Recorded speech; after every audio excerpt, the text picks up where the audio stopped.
मुंबईसह संपूर्ण महाराष्ट्रात आता घरांचं स्वप्न पाहणाऱ्यांसाठी आनंदाची बातमी.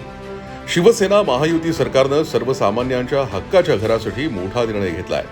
उपमुख्यमंत्री आणि शिवसेना मुख्य नेते माननीय नामदार श्री एकनाथजी शिंदे साहेबांच्या खंबीर नेतृत्वाखाली नगर विकास मंत्रालयाच्या अंतर्गत असणाऱ्या म्हाडाच्या 2026-27च्या अर्थसंकल्पाला मंजुरी मिळाली आहे. यावर्षी म्हाडानं तब्बल 17,430 कोटी रुपयांचा भव्य अर्थसंकल्प सादर केलाय.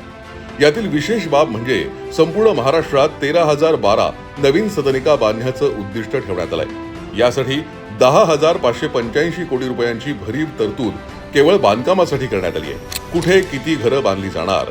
मुंबई 2,538 घरं, कोकण 5,112 घरं, नागपूर 2,008 घरं, छत्रपती संभाजीनगर 1,483 घरं, नाशिक 237 घरं, अमरावती 969 घरं.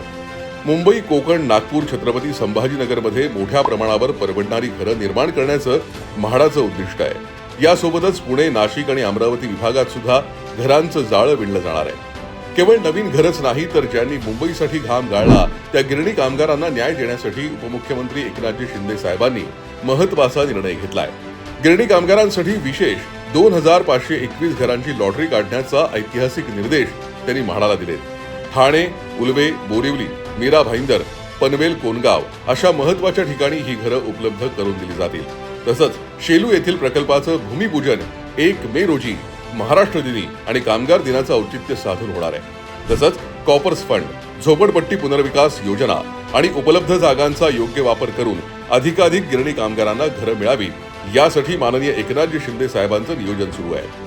वंदनीय हिंदू हृदय सम्राट बाळासाहेब ठाकरे यांचं 40 लाख घरांचं स्वप्न लवकरच पूर्ण होत असून गिरणी कामगारांना हक्काचं घर सुद्धा मिळणार आहे. सर्वसामान्य जनतेच्या प्रश्नांची आस्था असणारे शिंदे साहेब आणि शिवसेना महायुती सरकार यासाठी सदैव प्रयत्नशील आहे. महाराष्ट्राच्या विकासाला मिळतीये गती, कारण महाराष्ट्रात आहे शिवसेना महायुती.